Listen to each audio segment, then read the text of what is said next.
269장이 시작합니다.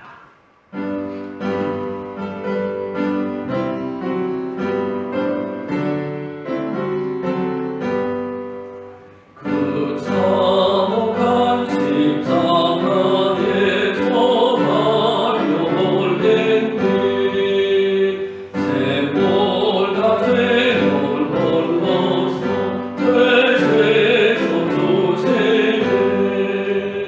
나와서 나와서 내 죄를 범하며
번제에 바쳐 영주를 날 위해 피 흘렸으니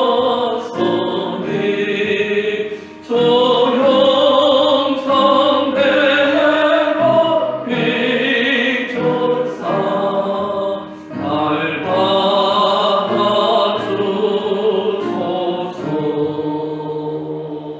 내 목소리 내고 좁아주소서.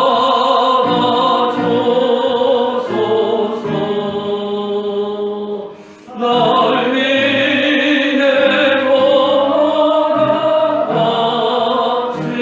주 날 받아주소서. 내 힘과 결심 약하여 널 깨어지신 분이 종이로 넘어가네 날 받아주소서.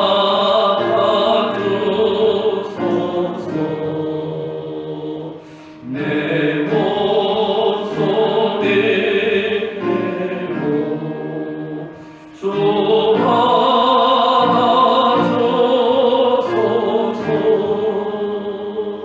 날 위해 돌아가신 주 날 받아주소서.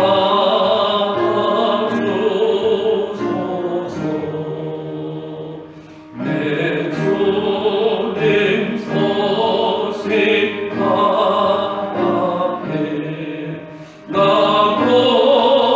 고백하였으니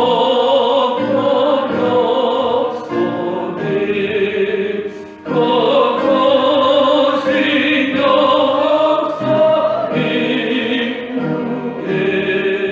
날 받아주소서.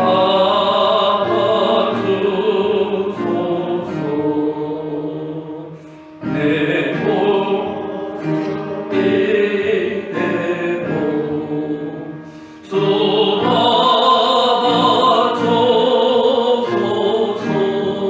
좁아주소서.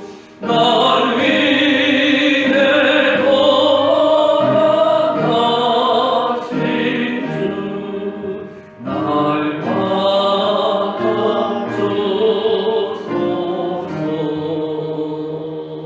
받아주소서. 아멘. 우리 함께 잠깐만 같이 동서로 기도하기를 원합니다.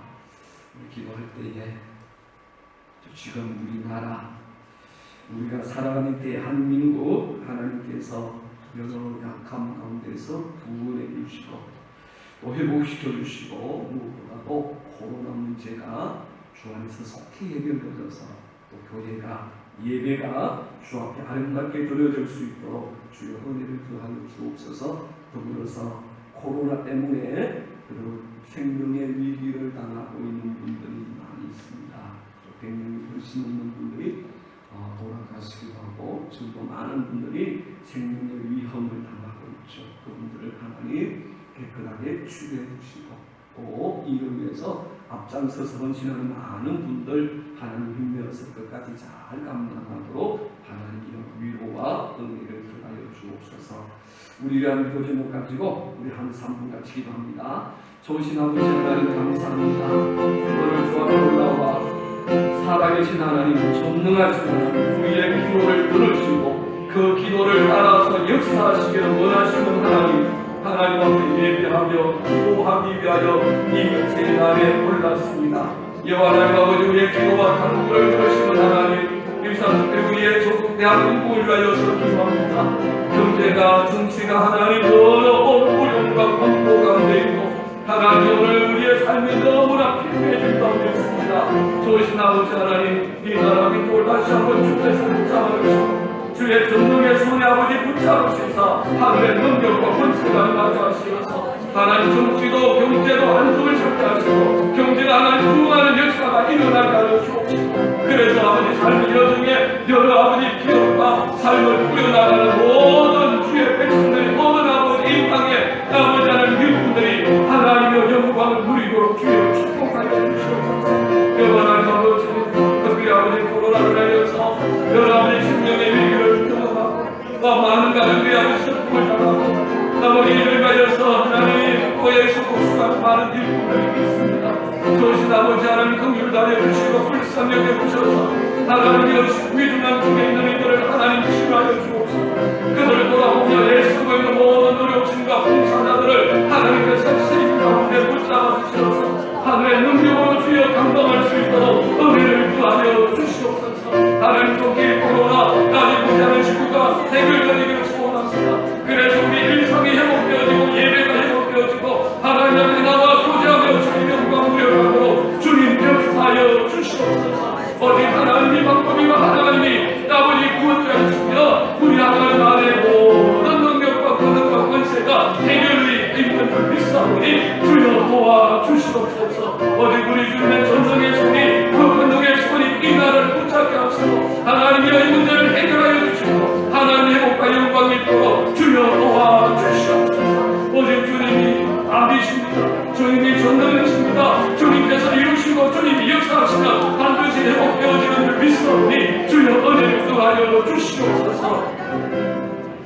조신 아버지 하나님 오늘도 우리를 통하여 기도를 들으시기를 원하시고 우리의 간구를 들으시기를 기뻐하시는 하나님, 우리의 간구와 기도에 귀를 기울이시는 하나님 들어서 응답하여 주시되 우리 조국 대한민국을 주께서 회복시켜 주시고 정치가 하나님 안정이 되어지고 하나님 경제가 회복되어져서 모든 경제에 활동하는 분들이 더 기쁨으로 하나님 사명을 감당하고 이 나라 하나님 크게 더 부흥하는 역사가 있도록 주여 도와주옵소서. 여호와 하나님 아버지 코로나19로 하여서 아버지 하나님 슬픔을 당한 가정들이 있고 아버지 위중함 속에 있는 이들이 있고 하나님 그 일을 위하여 애쓰고 수고하는 많은 헌신자들이 주님 있습니다. 그 곳곳마다 주께서 임하여 주시사 하나님 치유하여 주시고 그 수고와 예수의 좋은 열매들이 주님 맺히게 하시고 속히 하나님 백신이 개발되어져서 하나님 이 땅 이 지구상의 코로나19의 문제가 속히 해결되어지는 은혜가 있게 하여 주시옵소서. 오직 주님이 치료자시고 주님이 구원자이시오니 우리 주님이 역사하여 주실 때에 반드시 해결되어지는 은혜가 있을 줄 믿습니다. 주여 도와주셔서 우리의 예배가 회복되어지고 성도의 교제가 회복되어지고 하나님의 영광이 하나님 크게 선포되어지고 주의 나라가 이 땅 위에 임하는 역사가 있게 하여 주옵소서. 오늘도 예배합니다. 하나님만 홀로 영광 받아 주옵소서. 예수님 이름으로 기도드렸나이다. 아멘. 자, 우리 하나님 말씀입니다. 마태복음 18장 1절에서 14절까지 말씀을 교독하도록 하겠습니다. 마태복음 18장 1절에서 14절입니다.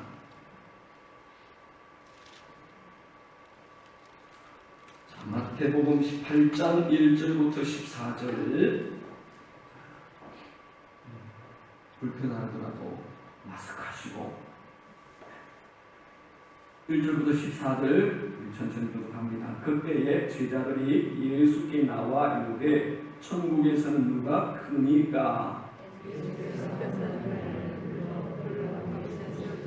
이르시되 진실로 너희에게 이르노니 너희가 돌이켜 어린 아이들과 같이 되지 아니하면 결단코 천국에 들어가지 못하리라.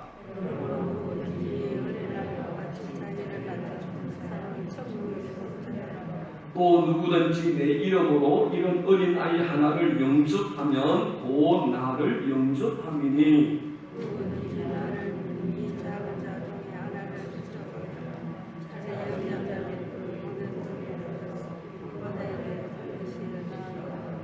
실족하게 하는 일들이 있음으로 말미암아 세상에 화가 있도다. 실족하게 하는 일이 없을 수는 없으나 실족하게 하는 그 사람에게는 화가 있도다. 만약에 손이나 내 발이 나를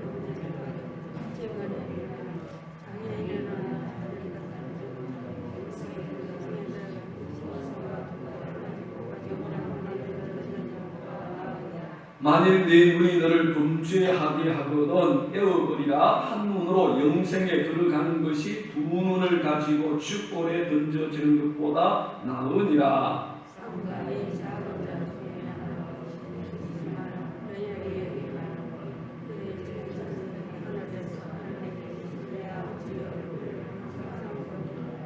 너희 생각에는 어떠하냐? 만일 어떤 사람이 양 100마리가 있는데 그 중에 하나가 길을 잃었으면 그 99마리를 산에 두고 가서 길은 양을 찾지 않겠느냐?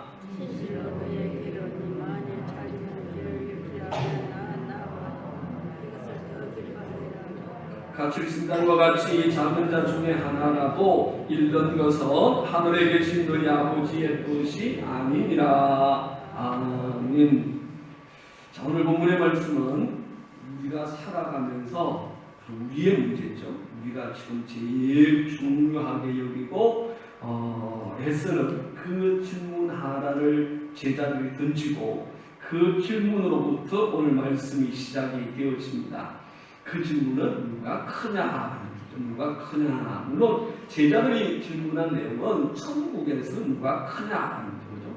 예수님 천국에서 누가 큰 자입니까? 누가 높은 자입니까? 이 질문이에요. 그런데 이 질문은 사실 우리의 삶의 질문입니다. 우리가 쫓아가고 있는 삶의 이야기죠. 오늘 우리의 삶을 가만히 보면 재는 방법들이 다양한 건 하나입니다. 누가 크냐, 누가 높으냐, 이 문제에 우리가 살아가요.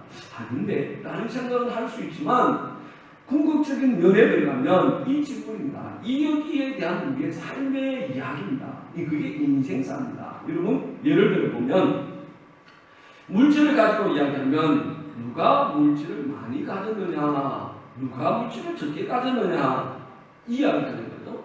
물질을 많이 가진 자는 뭐죠? 이 질문에 가면 큰 자죠.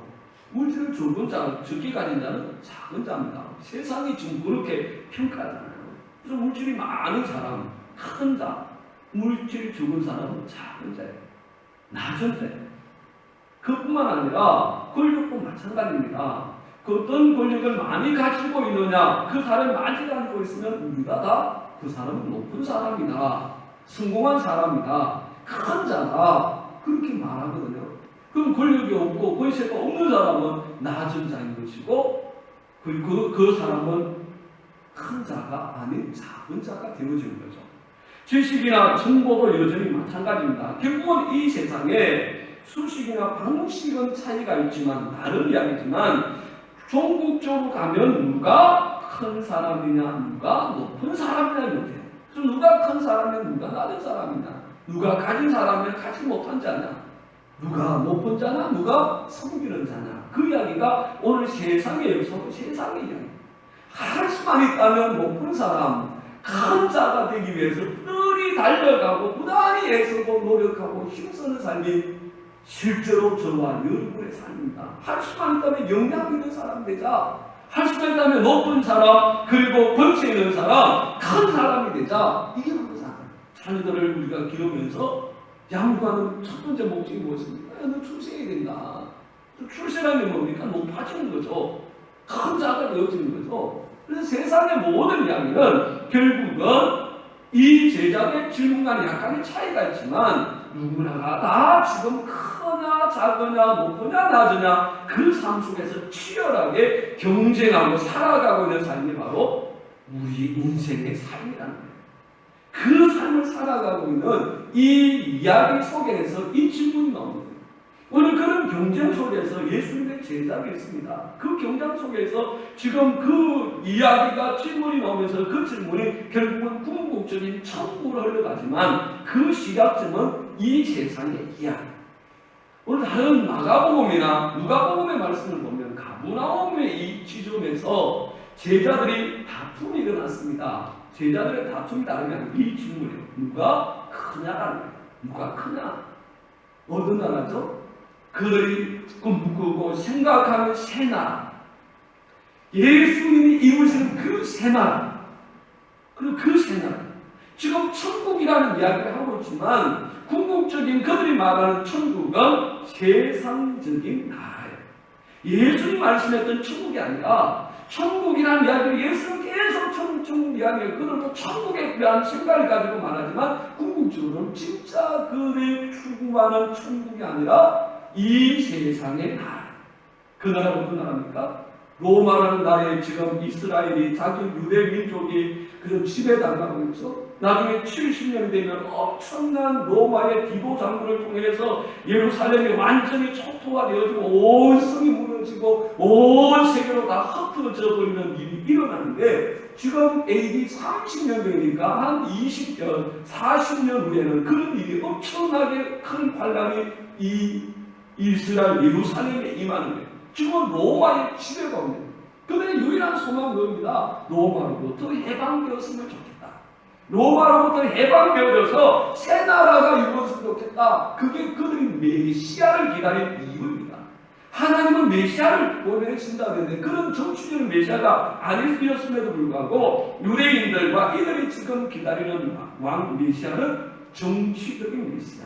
로마로부터 해방을 가지고 새 나라를 만드실 왕, 그 왕을 기다리고 있고 그 왕의 이루실 나라를 그들은 지금 천국이라는 표현을 통해서 지금 하고 있는 거죠. 왜냐하면 나중에 그들이 진짜 예수 그리스도를 영접하고 성령으로 충만해져서 그들이 그때서야 천국이 무엇인가를 깨닫고 선포할 때 그들의 천국은 지금 천국과 다릅니다.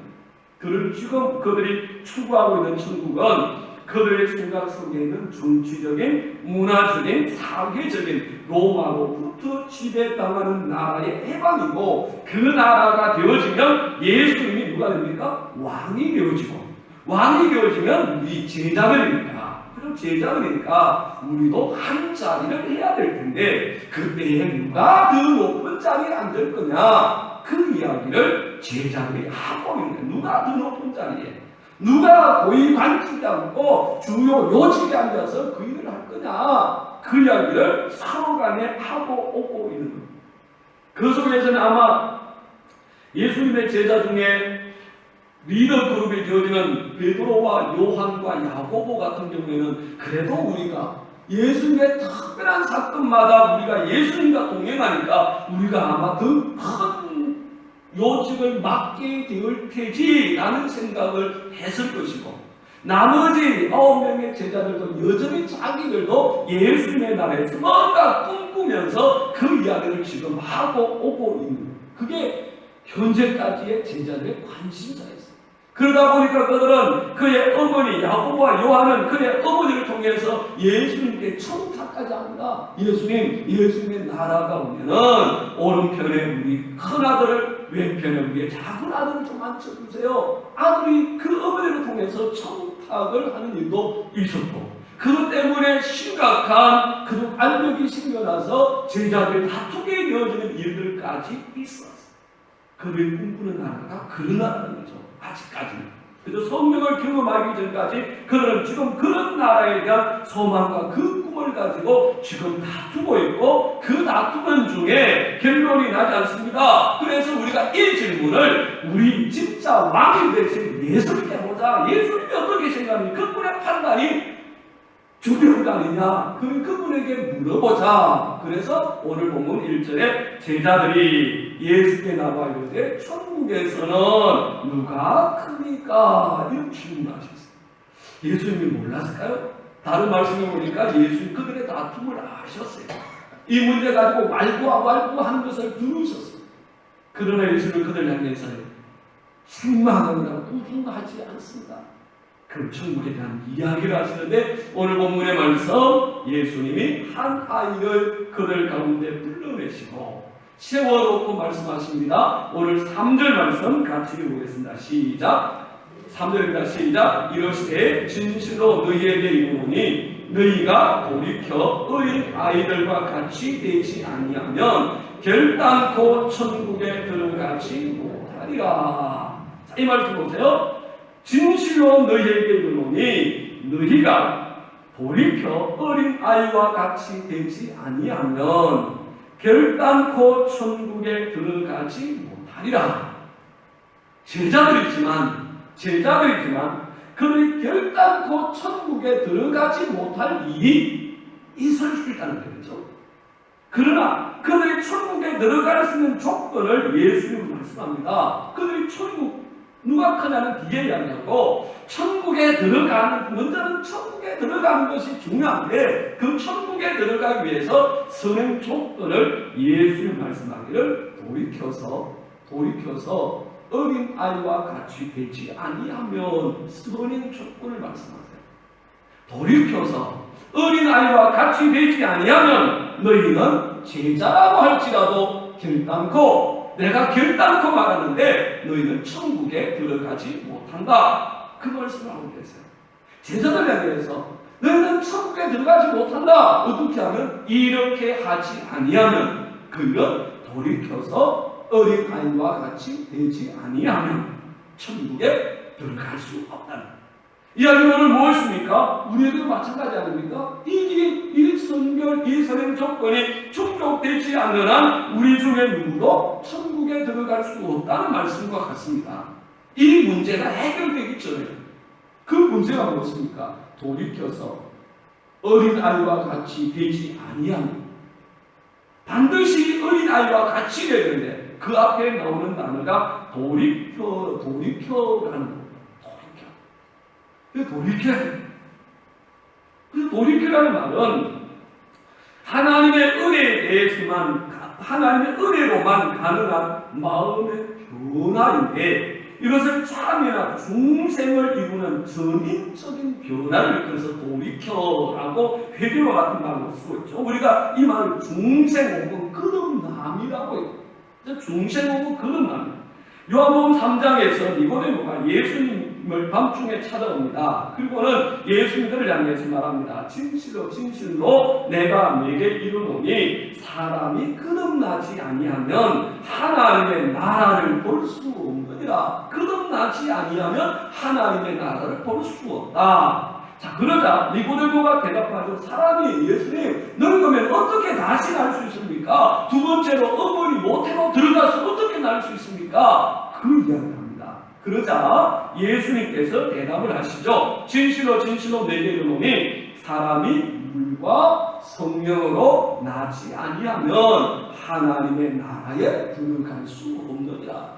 거듭난다는 뭡니까? 물과 성령으로 다시 나는, 우리가 태어나서 어머니 뱃속에 다시 들어갈 수는 없는 일이고, 그 거듭남은 그런 육체적인 거듭남이 아니라 돌이키라는 이 말씀과 있는 것처럼 중생해야 되는데, 그 중생은 물과 성령으로 말미암는 것이다. 물은 세례를 얻는 것이고 성령은 살아계신 하나님이죠. 그 성령으로 말미암아서 우리가 거듭나야만이 반드시 천국에 들어갈 수 있다는, 그렇다면 이런 이야기가 됩니다. 돌이켜 어린아이와 같이 된다는 것은 거듭난다는 것이고, 거듭난다는 것은 물과 성령으로 말미암아 이루어지는 것으로서 세례와 성령의 충만함으로 말미암아 내게 이루어지는 새로운 역사가 거듭남이고 돌이켜가 되는 것이고, 그것이 바로 어린아이와 같이 되어지는 것입니다.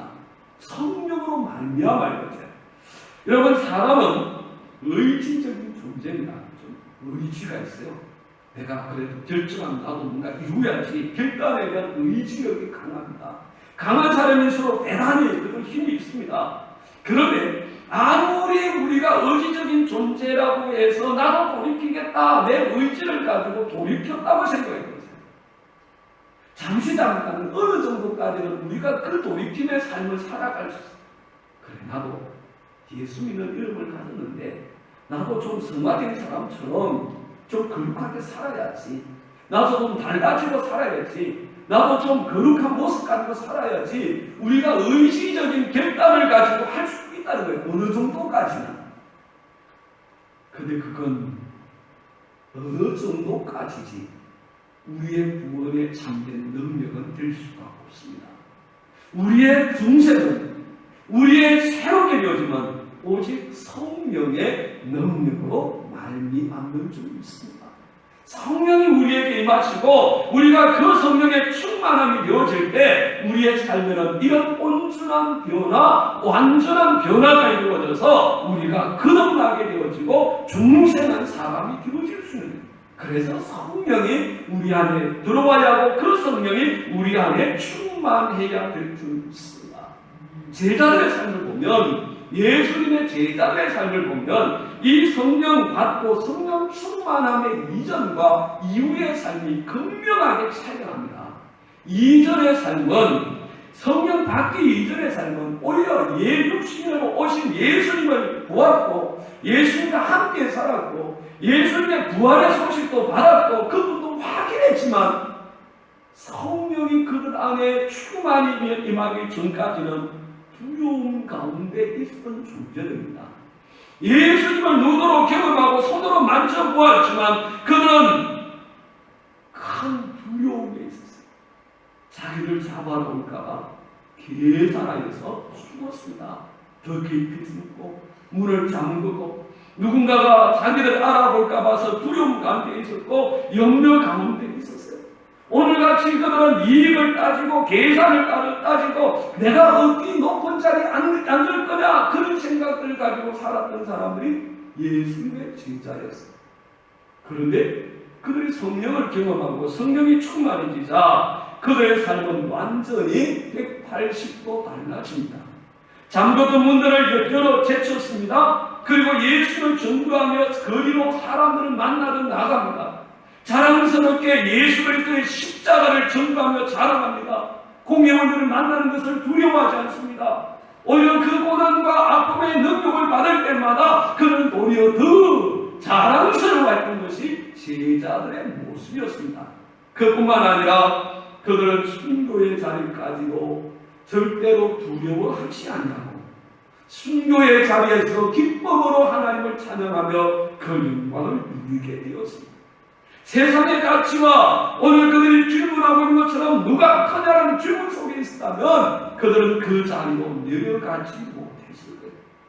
근데 성령이 그들에게 임하게 되어지고 그들이 중생하게 되어지면서 그들의 가치가 달라지기 시작했습니다. 누가 크냐가 아닙니다. 그래서 누가 크냐가 아니었어요. 누가 높으냐가 아니었습니다. 누가 더 사랑받느냐도 아니었습니다. 누가 더 높은 자리에 앉느냐가 아니었습니다. 그들의 관심은 오직 하나, 주님을 위하여서 누가 더 낮아질 수 있느냐, 그것이 그들의 관심이었어요. 그래서 능력받는 것이 부끄러움이 아니었습니다. 예수님의 십자가를 자랑하는 것이 부끄러움이 아니었습니다. 그들은 그들의 삶 속에서 내가 예수 그리스도를 자랑하는 것 외에는 내가 더 이상 자랑하지 않기로 결단하노라. 오직 예수님만을 자랑하며 그의 몸에서 예수가 드러나는 것을 가장 기쁘게 생각하고 그 삶을 살았던 사람들이 예수님의 제자입니다. 어찌하여 이런 일이 일어났습니까? 성령이 그들에게 임했습니다. 성령으로 말미암아서 그들이 거듭나게 되어졌을 때 마침내 그들은 변화되어졌고 예수님의 말씀처럼 그들이 돌이켜서 어린아이가 같이 되어졌을 때 그곳에 그런 성령의 역사가 나타나게 되었습니다.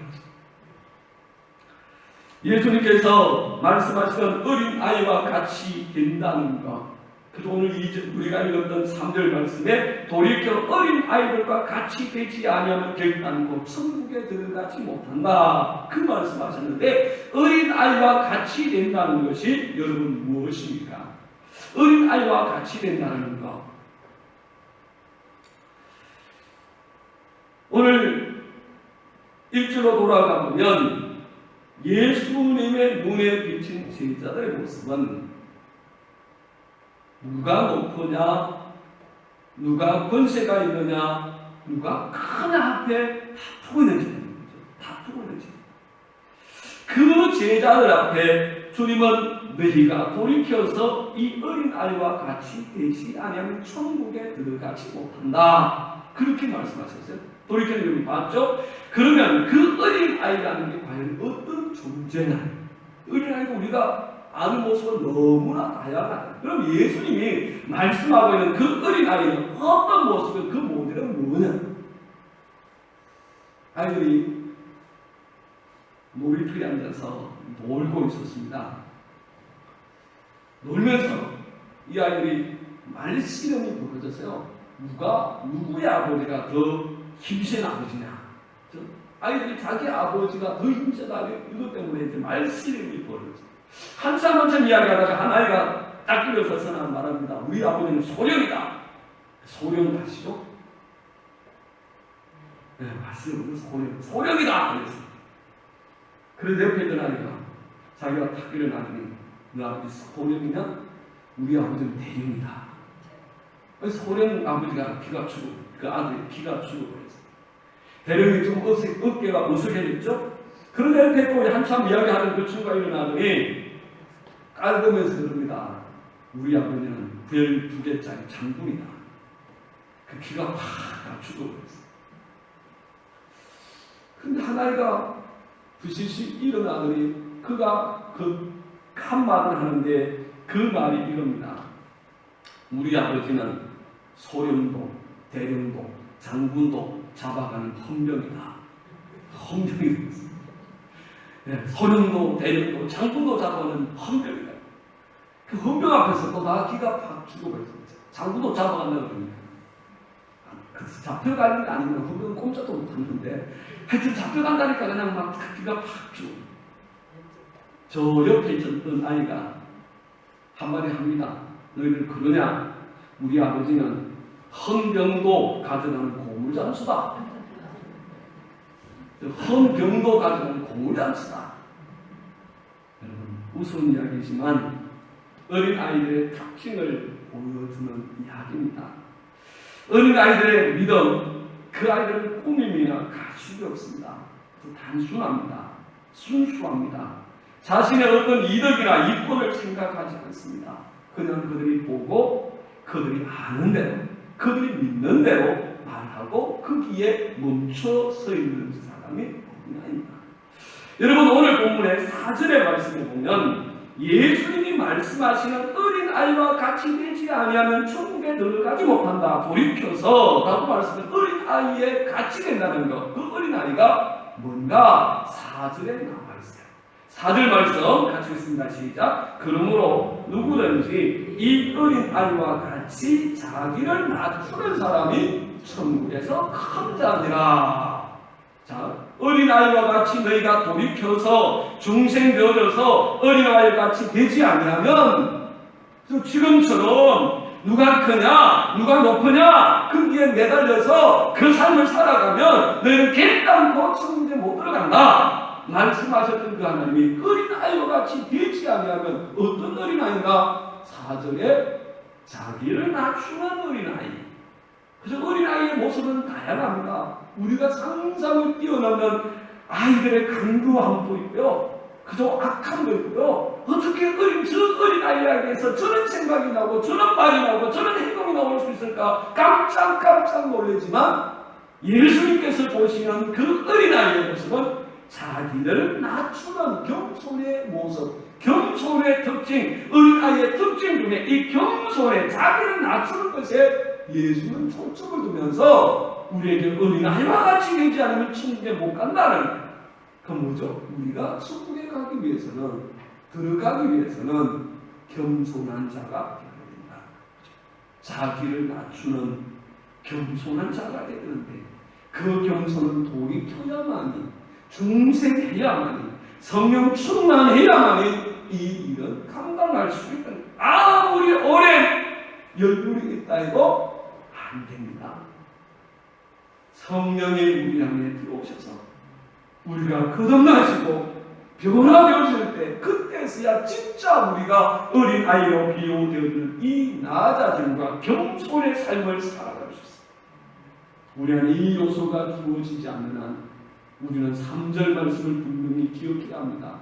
돌이켜 어린아이와 같이 되지 아니하면 천국에 결단코 들어가지 못하리라.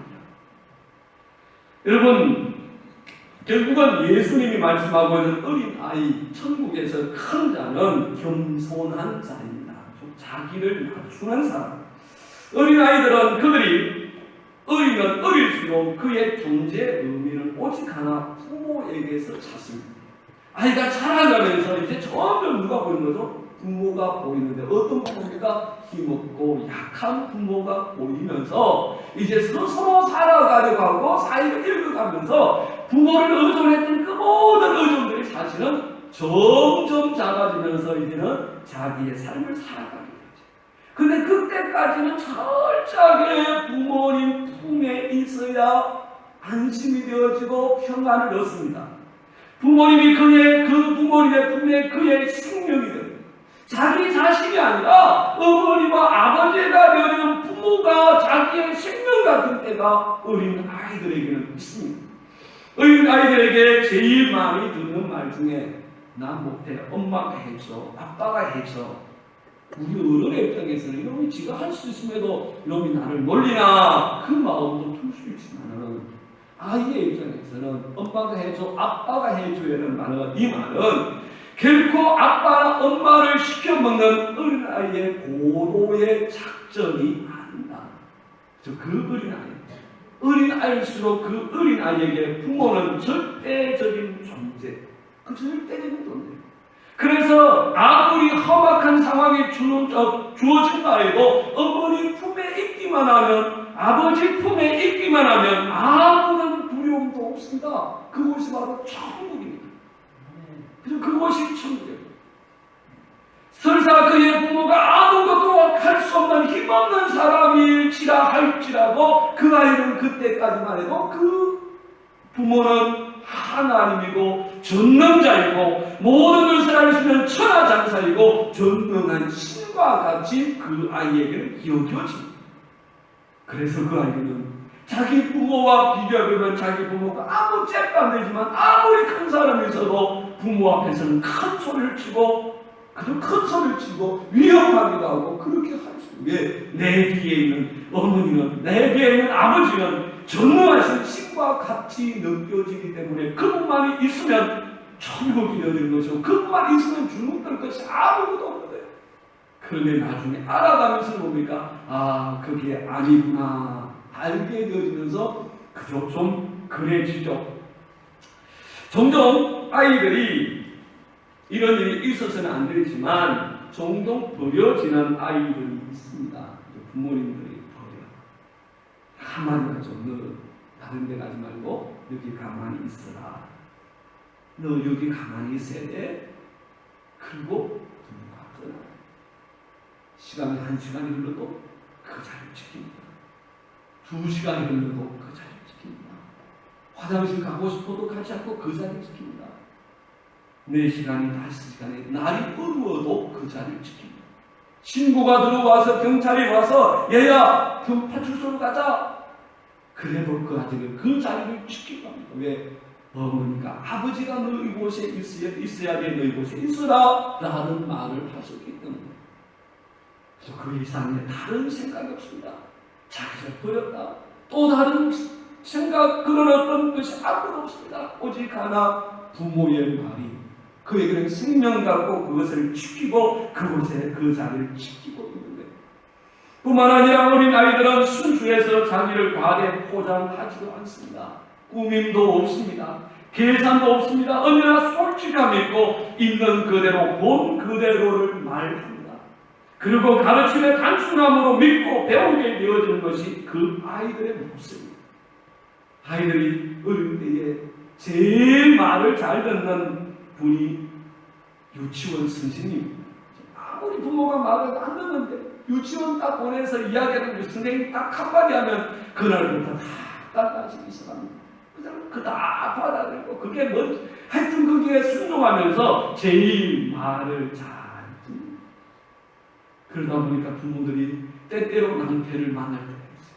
그들이 보고 그리고 그들이 아는 것, 그것을 아무런 꾸밈 없이 어떤 상황 가운데서도 이야기를 하고 해서 여러분도 난 대단히 힘든 시간들이 있었어요. 시아버지, 시어머니에게도 게임입니다.